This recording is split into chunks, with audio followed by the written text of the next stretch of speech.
आज जो पाकिस्तान कश्मीर लेने की बात करता था, आज वो कटोरा लेके भीख मांग रहा है। ये मोदी मैजिक है भाई साहब। मैं जय श्री राम। इसी तरीके से मोदी जी ने ना एक स्तंभ उठाया हुआ है। जब तक मोदी जी नहीं बोलते तब तक जनता भी नहीं बोलती। दूसरी बात, अगर 24 के बाद आपको पीओके में यही दिखा दूंगा, कहाँ? भारत में। ये जो मोदी जी ने बोला ना कुछ बड़ा होने वाला है, ये बड़े का मतलब क्या है? एक पीओके, दूसरा हिंदू राष्ट्र और तीसरा कांग्रेस का सफाया। ये वही लोग हैं, अगर भगवान न करे मोदी जी का सेतु कोई तोड़ने की कोशिश करता है तो 100 करोड़ सनातनी एक पत्थर भी राम के नाम पे उठाएंगे तो मोदी जी का पुल कभी नहीं टूटेगा। ये हमारा प्रण है। ना हमें धन चाहिए, ना हमें दौलत चाहिए। हम अपनी मर्जी से आते हैं, अपना कमा के खाते हैं। अगर कोई सदस्यता दिखा देना मेरी बीजेपी पार्टी की भी, कांग्रेस किसी संगठन से दिखा दो, तो जो कहोगे मैं हार जाऊंगा। मैं एक ही बात बोलता हूँ कि जो सनातन के साथ है और जो सनातन की बात करेगा वही हिंदुस्तान में राज करेगा। पहली बात, कांग्रेस पार्टी में आपको मैं बता दूं कौन फिरकी लेने वाला है। पूछो कैसे? अभी मोए मोए होएगा। पूछो कैसे? आपने नाम सुना सचिन पायलट जी का? एक नंबर के आदमी है, एक नंबर के आदमी है। उनको भी 22 तारीख को जाने की इच्छा थी। राम मंदिर राजस्थान के हैं, उनको भी जाने नहीं दिया। आज उनकी आत्मा रो रही है। जिस समाज से वो है ना, मैं उस समाज के दोस्त है मेरे, हम भी सनातनी हैं, सब भाई हैं। वो पता क्या कह रहे हैं? अरे कांग्रेस पार्टी के चक्कर में मैं अयोध्या मंदिर नहीं जा सकता क्योंकि वो छोटा मोटा आदमी नहीं है। वो मुंह छुपा के क्यों जाएंगे भाई साहब? वो जाएंगे तो चौड़े में जाएंगे। उनको सिक्योरिटी, भाई साहब एक मिनट रुक तो जाओ, उसके बाद आप बोल लेना मैं चला जाऊंगा। 10 मिनट के लिए रामलला के पास बैठकर वो हनुमान चालीसा का पाठ नहीं कर सकता। पता क्यों? क्योंकि कांग्रेस पार्टी का मतलब है कांग्रेस पार्टी उप मौलाना पार्टी। क्या? ये देवबंद का मौलाना फोन करता है, हाँ हेलो राहुल बाबा, मोदी जी का विरोध करो, तो वो कहता है उधर से ठीक है मैं वो विरोध करता हूँ। क्या? अगर ये अच्छे लोग होते तो 62 साल से राम मंदिर के पक्ष में इन्होंने एक वकील क्यों नहीं खड़ा करा भाई साहब? ये कहते थे राम सेतु कल्पना है। क्या? मैं रोज निकलता हूँ राजघाट से, कहाँ से? वहाँ लिखा है महात्मा गांधी की समाधि में हे राम। क्या? सोनिया गांधी बड़ी है कि महात्मा गांधी बड़ा है? पहले आप बताओ कौन बड़ा है भैया? सोनिया गांधी बड़ी है, महात्मा गांधी बड़ा है? उनकी समाधि में लिखा है हे राम। 1950 के आसपास जब उनकी डेथ हुई बेचारों की, और सोनिया गांधी कहती है इटली से आके कि Ram is don't exact, Ram कल्पना है। पहली बात। और दूसरी बात, एक बात और बता दूं, हमें मोदी क्यों जरूरी है? आज जो देश कश्मीर, भैया अच्छा लगे तो ताली मारना और जय श्री राम बोलना, मेरे को नहीं, सिर्फ राम का नाम लो। दीपक को कुछ मत बोलो, किसी को लिए मोदी के भी नारे कम लगाओ, नारा एक ही लगाओ, हर हर महादेव और जय श्री राम। उससे पता लग जाता है कौन आने वाला है। आज जो पाकिस्तान कश्मीर लेने की बात करता था, आज वो कटोरा लेके भीख मांग रहा है। ये मोदी मैजिक है भाई साहब। देखो इनकी आवाज नहीं निकल रही है। आपने ये बात कही, मैं जय श्री राम। इसी तरीके से मोदी जी ने ना एक स्तंभ उठाया हुआ है। जब तक मोदी जी नहीं बोलते तब तक जनता भी नहीं बोलती। दूसरी बात, अगर 24 के बाद आपको पीओके में यही दिखा दूंगा, कहाँ? भारत में।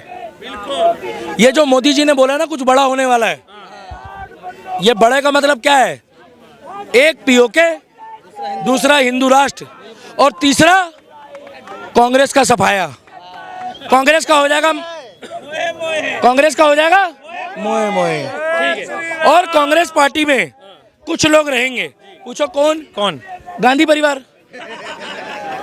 गांधी परिवार ने तो ठप्पा, अरे बता रहा हूँ, ठप्पा लगवा रखा है भाई साहब। वो कहाँ जाएंगे बेचारे? लेकिन अभी जो यात्रा हो रही है इसमें राहुल गांधी, अखिलेश जैसे सब मिलकर एक ही बात कह रहे हैं कि देखिए हम चाहते हैं किसान लाठी ना खाए, विद्यार्थी लाठी ना खाए। हम चाहते हैं अडानी अंबानी जो इलेक्ट्रोल बॉन्ड देते हैं, जो फंडिंग दे रहे हैं, उस पर रोक लगा। हम भी नहीं चाहते किसानों को लाठी पड़े, मगर किसानों के भेष में अगर देश मांगोगे तो हम आज भी कहते हैं खालसा जिंदाबाद। क्या? हम आज भी कहते हैं खालसा। किसानों के ऊपर कोई भी मांगो, आप जंतर मंतर आओ, हमें भी दुख लगता है अगर, मगर किसान नहीं मांग सकता खालिस्तान। किसान नए ट्रैक्टर में आने से पहले 1 लाख बार सोचेगा, वो वही ट्रैक्टर लाएगा जो खेतों से लाया है। दूसरी बात, किसान ऑडी मर्सिडीज लिमोजीन नहीं खरीदता, क्योंकि किसान को पता है कि फसल का भाव क्या होता है। वो पैसा लगाता है खेत खरीदने में, वो पैसा लगाता है खेत को बढ़ाने में, क्योंकि किसान की एक ही चीज़ होती है, वो होती भारत माता। ये जो किसान के एवज में आए हैं, इसमें कुछ लोग किसान भी हैं, मगर वो ज़मीन में बैठे हुए हैं, आराम से अनशन कर रहे हैं, और वो भी यही कहते होंगे कि विद्रोह करो तो उसका मत करो कि देश के खिलाफ करो, विद्रोह करो तो मोदी का विरोध करो, देश का मत करो।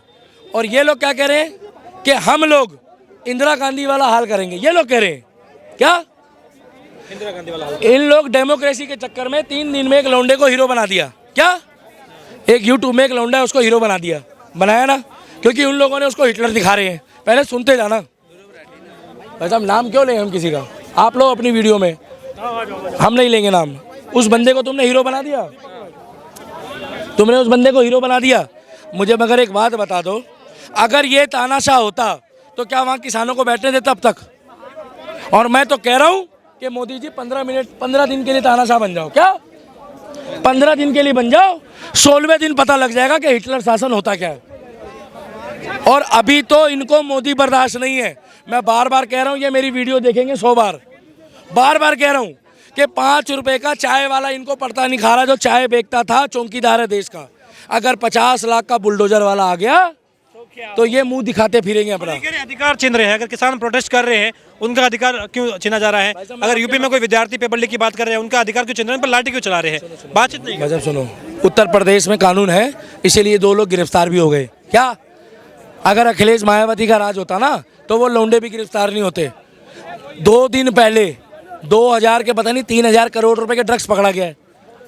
क्या? पोरबंदर में? कहाँ? कोई सा भी बंदर में पकड़ा गया? पोरबंदर में पकड़ा गया, पकड़ा गया है ना, पकड़ा गया है ना। कैसे पकड़ा गया? अगर इनकी मिली भगत होती तो पकड़ा कैसे जाता वो? बिल्कुल। भाई साहब, देश बहुत अच्छी राह पे चल रहा है और हिंदुओं से ज्यादा फायदा मुसलमान उठा रहा है। ठीक है, गरीबी का मुद्दा है, बिजनेस का मुद्दा है, तो इन मुद्दों को लेकर हमें आगे चलना चाहिए, हमें देखना चाहिए। इस टाइम जो हमारे देश में जो बेरोजगार हो रहे हैं, हर साल 50 करोड़ से 2 करोड़ से ऊपर लोग हैं जो हर साल पढ़े लिखे बेरोजगार हो रहे हैं, जिसका आंकड़ा हमें सर्वे से मिला है। जो गरीबी रेखा में है, 50 करोड़ से ऊपर गरीबी रेखा में लोग हैं जो EWS कैटेगरी में हैं, उनके ऊपर सरकार कुछ नहीं कर रही।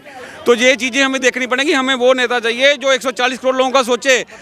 बदलाव की संभावना है, बदलाव होगा, बिल्कुल होगा, क्योंकि 140 करोड़ लोगों के लिए सोचे वाला नेता चाहिए हमें। वो उस कुर्सी, ये जो PM की कुर्सी होती ना, इसमें भगवान की भक्ति स्वरूप इंसान बैठता है, जो सबको अपने एक ही नज़र से देखता है, बराबर की नज़र से नहीं देख रहे, पार्शियलिटी की नज़र से नहीं देखा। अभी मोदी जी नहीं दिखते हैं। देखो, ऐसा है, मोदी जी को सिर्फ अपने इंसान नजर आते हैं, जो हमारे उनके साथी हैं वो नजर आते हैं।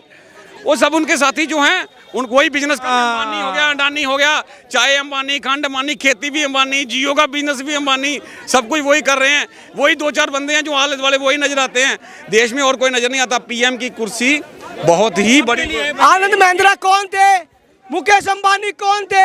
अनीता अंबानी कौन है? अभी भागे मत मेरे भाई, सुनिए। आप जैसे ऐसे भागते हैं और तो बात करके भाग जाते हैं। इस देश में जो बात अजारता फैलाते हैं, अजारता फैलाकर भाग जाते हैं। एक प्रोपगंडा चला हुआ है कि मोदी को बदनाम कर दो, लेकिन जनता का टूट विश्वास, 4 मजहब, 36 बरादरी का विश्वास जो डंका बज रहा है, तो लोगों का बज रहा है, जनमानस का बज रहा है, माताओं का बज रहा है, बहनों का बज रहा है, बुजुर्गों का बज रहा है, किसानों का बज रहा है, ऑटो चालकों का बज रहा है। तो ऐसे लोगों का विश्वास इस सरकार पर है। कमल छाप सरकार है, चेहरा मोदी है। 2014 में कमल छाप सरकार बनी, विश्वास आगे बढ़ा।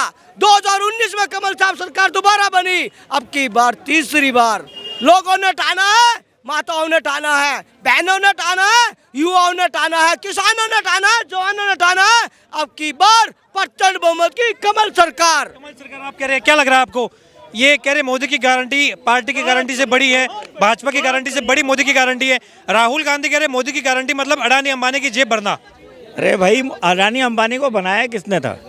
और गुलशर भाई, हाँ, अंग्रेजों के जमाने से ये लोग पैसे वाले बनते आ रहे हैं। 70 साल से कांग्रेस का ही शासन था, तो फिर अडानी और अंबानी को बनाने वाला कौन है? मोदी थोड़ी है। वो तो जो है, अब आप लाइट में हो, कैमरा लेके खड़े हो, तो मेरे को आपके सामने बात करना ही पड़ेगा। कोई दूसरा खड़ा होता तो मैं आपको काट देता कि यार इनसे नहीं, इनसे बात करूंगा। तो जो सामने है वो कर रहा है, आप अडानी अंबानी बन जाओ, आपको कोई रोक रहा है क्या? आप आज ये जो आरोप लगाता है विपक्ष, बार बार ये कहता है 200 करोड़ रुपए तक के टेंडर कोई भी आदमी भर सकता है, तो आप भरो ना भाई, आपको कोई रोक रहा है क्या? आप भी भरो। ये झूठे आरोप है, ये बेबुनियाद आरोप है। बेबुनियाद आरोप है। और एक बात और है, आप लोग बोलते हो कि यार कांग्रेस, पहले भाजपा वाले पेट्रोल के लिए चिल्लाते थे महंगाई बढ़ रही है, डॉलर को बोलते थे, रुपए की कीमत गिर रही है, इसको बोलते थे। तो आप ये बताओ, जब मोदी जी का भाषण भी है कि भाई ये रुपया ऐसे गिर रहा है जैसे देश के, तो हाँ, तो वही तो मैं कह रहा हूँ, जब उनने भाषण दिया है तो उस पर आंदोलन भी तो किया है पूरे देश में। खाली भाषण नहीं दे के किसी उसके पास आके बोला है, उनने बड़े बड़े आंदोलन किए हैं। जब महंगाई बढ़ती थी, 10 रुपए 5 रुपए पेट्रोल पे बढ़ते थे, तो हम पूरे देश में कांग्रेस का रोना रुला देते थे। अभी राहुल गांधी भी तो यात्रा कर रहे हैं। 2013 में रोते रोते बोल रहे थे पैसे पेड़ में नहीं लगते, हमने रुलाया, तुम भी रुलाओ ना हमको, तुमको कोई मना कर रहा है क्या? तुम भी आ जाओ, धरना दो, प्रदर्शन दो, बताओ कि भाई सरकार महंगाई कर रही है। देंगे तो लाठी खानी पड़ेगी, जैसे किसान खा रहे हैं। धरना देंगे तो भाई ये हमारी नहीं सुनेंगे, जेल में डाल देंगे। धरना खत्म कर रहे हैं, लोकतंत्र खत्म कर रहे हैं मोदी। अरे ऐसे कैसे लोकतंत्र खत्म होगा? लोकतंत्र तो लोगों से बना है, खत्म थोड़ी होता है। लोकतंत्र मोदी खत्म, लाठी मारते हैं ये तो कर रहे हैं भाई। ये लोकतंत्र मोदी खत्म नहीं कर रहे हैं। लोकतंत्र खत्म होता है ये राजनीतिक पार्टियों की वजह से। भारत में कोई भी राजनीतिक पार्टी हो, राजनीतिक पार्टी को सरकार मिली है, जनता को सरकार मिली कहाँ है? आपके हिसाब से लोकतंत्र है या नहीं है? नहीं है, नहीं है, लोकतंत्र खत्म हो देखो गया। अंग्रेज, अरे कौन खत्म? आया ही नहीं लोकतंत्र, आया ही नहीं। आया ही नहीं तो मिलेगा कहाँ से लोकतंत्र?